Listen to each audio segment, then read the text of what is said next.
Thank you for coming. We're always so happy to have you come. We love giving these clinics, and to see everyone here really makes us happy. So fall is one of those interesting times. So many dynamic things are happening, but we still have mild weather, and we have good moist soil now that we're finally getting our rains. So now's a good time to plant, transplant, put mulch on your garden.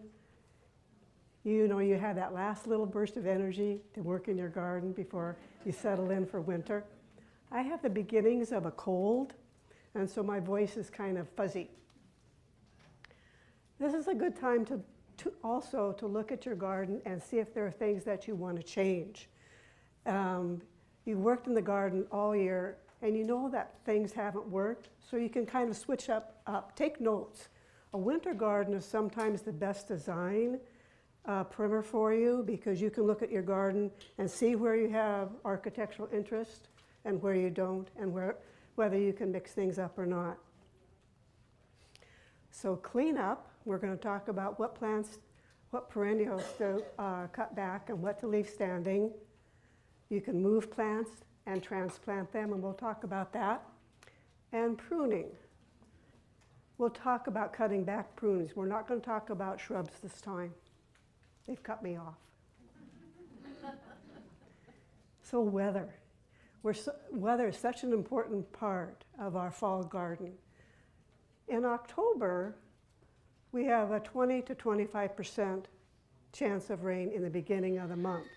By the end of the month, we're at 55%. When we're talking a normal year, I'm not sure this year's normal, but we're just going to say. Fog. Well, October has the most days of any month in our calendar year for dense fog, and we usually have about 7 days. Frost. It's really important to know the first day of frost. Theoretically, it's the first week in October. Well, we already know this year that's not going to be it, unless maybe you're in higher elevation. But once you start seeing frost, then you know your garden is shutting down. The other good thing is slugs and snails are going into hibernation after laying like a bandit right now. So there are many things to happen. Let's see, weather, temperature. So at the beginning of October, our temperature is 70. That was kind of normal this year. And then by Halloween, we're down to 58. So a lot of things are happening. And we're getting ready to do a garden cleanup. The trick is knowing when and where. If you have tender perennials, now's a good time to bring them in. But first, before you do that, remember that your house is warmer and drier than it is outside. So they need to go to a transition period. And before you put them in a cooler greenhouse or your garage or underneath your eaves, check to see if they have insects or eggs. You want to get rid of those. But also you want to get rid of any diseased leaves. You don't want to overwinter them or bring them into your house. These are common diseases that you see right now. Powdery mildew is probably one of the most common disease or fungus that I have in my garden. And the rust on the plant. Can you see all the orange little pustules? So before you bring your plants in, or you're going through your garden and clean up, cut off all these leaves or the stems. Don't compost them, because our garden compost generally do not heat up to 160 degrees. And 160 degrees is the minimum to kill pests and disease in your compost pile. And unless you're actively working your compost, that doesn't happen. Self-sowing plants. I have a list I'm going to read to you in a little bit. But the neat thing about self-sowing plants is that they go where they want. And sometimes you're really surprised to see where the plant actually wants to be. And then in the spring, when you see all of them, and the other key is in the spring, don't weed, because you're actually probably weeding all the little seedlings that you wanted to grow. And then let the ones keep the ones that you like to stay. So amaranth is a prolific self-sower, and this is not a good thing. If you say prolific and self-sower, not a good thing. And so is Verbena bonariensis. I want to read you the list. Sweet peas, sunflowers, columbine, annual delphiniums, foxgloves, poppies, calendula. Calendula is one of my most favorite substitutes for marigolds. Nasturtiums, clarkia, alyssum, sometimes petunias, depending. Annual herbs or willing self-seeders, dill, fennel, cilantro. Fennel is one of my favorite, so I don't use it, but I love to have it grow because it gets about 6 feet and is bronze, one of my favorite colors, and has that really airy look to it, and I use it in flower arrangements. My garden's too small to grow it, so I gave a plant to my neighbor. It's just growing.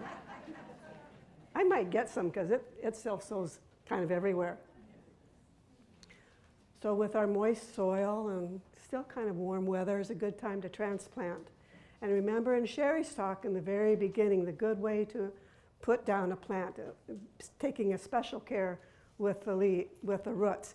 And one of the visuals that she talked to me about one time was having your roots look like a starfish when you put it down in the hole. So they're nicely spread out so they can get good connection with the dirt.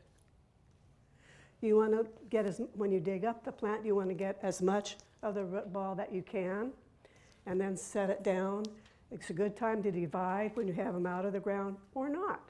If you're going to, say you have a grass that you want to divide, you don't have to take the whole thing out, set it over here, cut it in half, and then put it back. Just dig out half of it.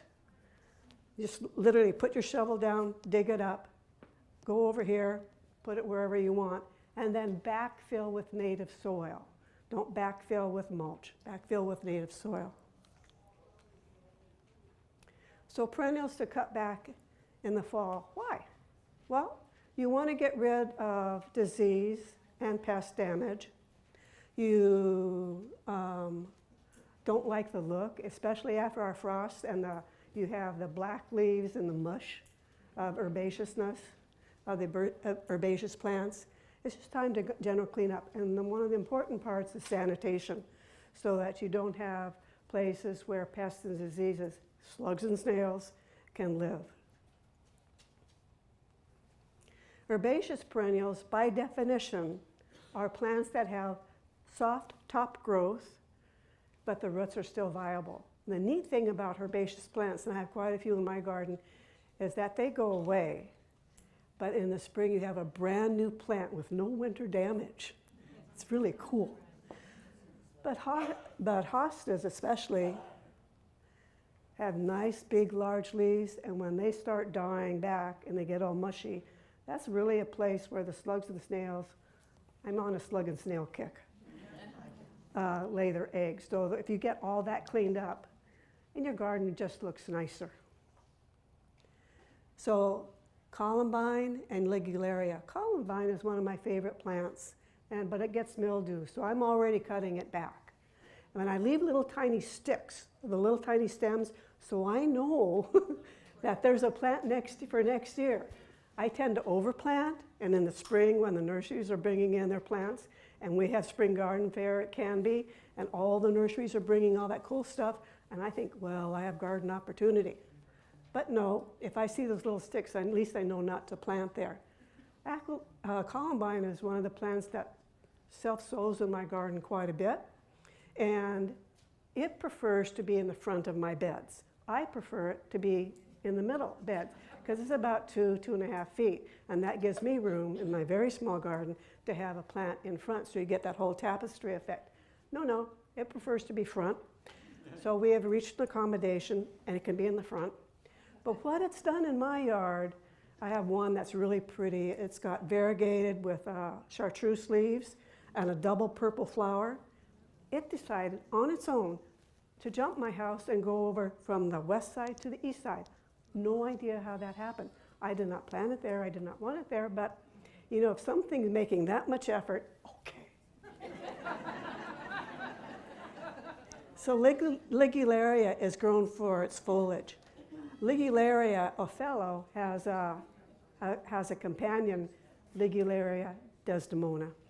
So they each have those bright yellow flowers. Then you grow it mainly for the foliage. So the foliage can last through the winter, especially if it's mild.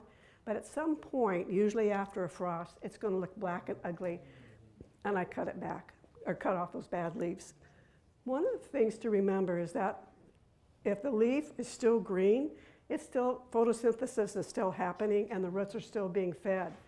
So it's not as you want to hurry and clean up your garden all at once, because if the leaf is still green, then you're still feeding the plant. You'll have a healthier plant the next year. Peonies need a cold spell to set bloom for next year. And as soon as after the frost and the leaves start looking black, then I cut those back. They do not like wet feet. If something's going wrong with your peony, it's usually because it's too wet. Anemone is, that spreads quite well. Goodly or badly, I'm not sure. And that as soon as the frost comes and those leaves turn back, then I cut it back too. Deciduous perennials. Monarda is one that's prone to mildew, and I cut it back.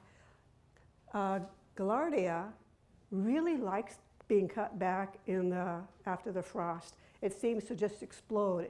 It likes being pruned because next year's just bigger. Salvia, as soon as your salvia stops blooming, you can start cutting it back, but you don't, when you cut it back, leave that basal growth, a little bit of green right around the bottom. It likes to have that coverage. You know, if you find a plant with your name, I think you should have it. So I have this in my garden, and it gets mildew, and I don't like looking at it. Mine seem to get mildew during the year, and so I have it planted with other things so I don't have to see their ugly legs. But now that everything's dying, everything is slowing down, then I cut it back. I have another plant. There's called a hebe, a shrub, McKeaney, and McKean was my maiden name, so I have one of those too. The neat thing is, I thought it was so cool that I gave one to my brother and to my sister for Christmas one year. Not as happy as I thought they would be. So what do you leave standing? There are a couple reasons to leave plants standing in the fall, in the winter. They attract the birds, especially things with great big seed heads like Echinacea and Rebecca, Black-eyed Susan. And they kind of like, little tiny birdies like to nest within the foliage. It kind of gives them a safe place to be. And then when the plant gets ugly and you can't stand it anymore, then you cut it back. For architectural interests like eupatorium or, well, that's really wrong. It should be Miscanthus morning light. What you do is you get height and you get structure. And then as the season goes by and they start to lose their beauty, then you cut them back.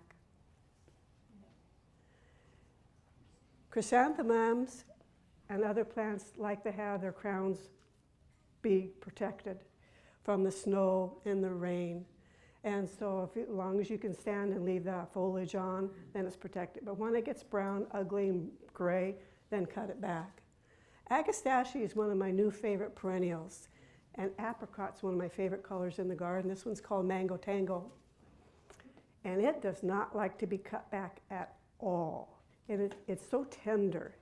And sometimes it just dies because our winter's too hard. But if I can keep it growing through a mild winter like we might have this year, then I just keep everything growing. And in the spring, I just clip out the little bits that have winter damage. So that's one you do not want to prune.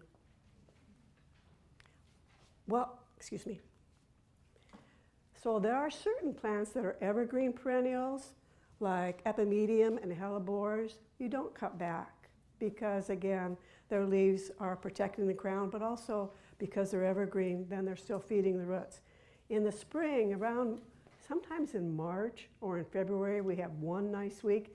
That's when I go in and the hellebores are just beginning to send up new growth. That's when I go in and I cut them back down to the ground because they've protected the plant during the winter, but I want to cut off all the ragged winter damage. Pulmonaria and acanthus or other plants that you leave growing, they're evergreen. Pulmonaria is a real low-growing plant. The leaves are kind of prickly, and theoretically slugs and snails don't like them, but right now they're so hungry I'm beginning to see damage. But I groom pulmonaria all year because I lift up the top growth, and underneath is all brown, crunchy leaves. So I just pull them off. So it's pretty much a plant I groom all year. Acanthus is evergreen, and as soon as I see slug damage or I see something black, then I prune it back. Artemisia, you do not want to cut into the wood. So it has a soft top growth that happens over the year. You just leave that. And then in the spring, you prune it back if you want. Sometimes it doesn't need it. But lavender is the same thing. You cut that back in the spring so that the growth, if we have one of those killer frosts, if it's going to kill anything, it's going to kill that new growth that happened this year.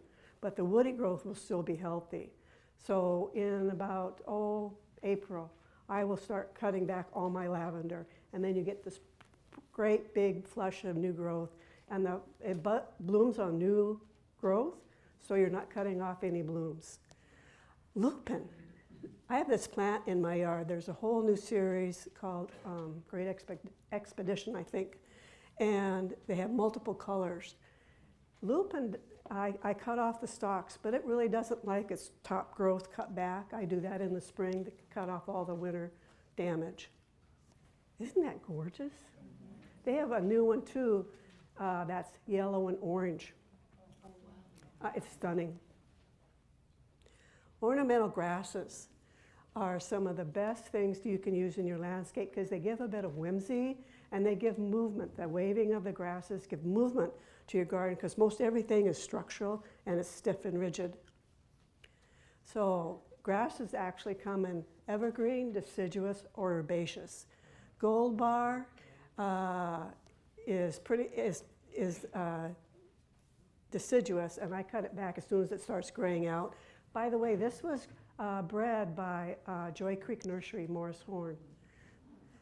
Blue oak grass is something I use in a lot of clients' gardens because it's taller than blue fescue, and it's evergreen. Hardly anything ever damages it. It needs water, and that if blue oak grass dies, it's usually because of lack of water. And leatherleaf sedge is a beautiful bronze color.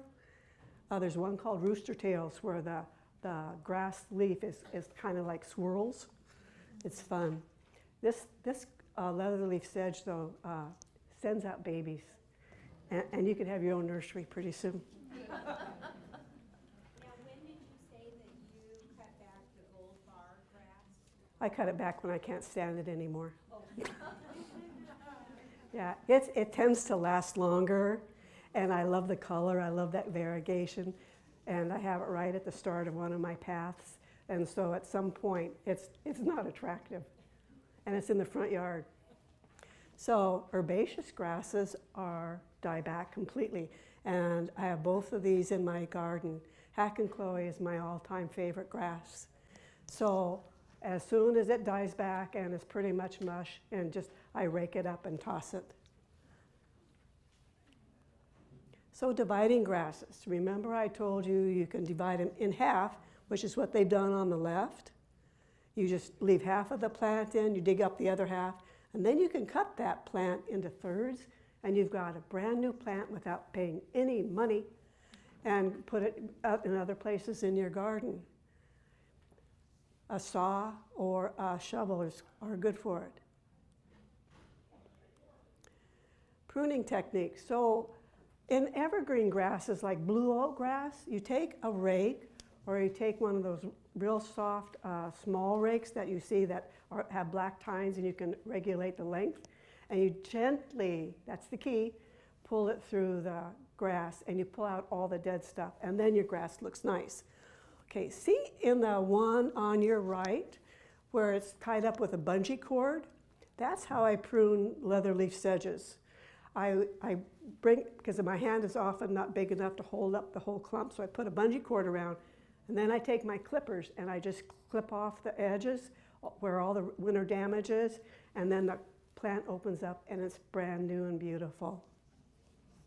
Or with gold leaf too, sometimes or my miscanthus plant is just too big, and that's when I take the electric saw and go zip. It's kind of, I don't think that's a nursery term, zip. Thank you. I really appreciate you coming.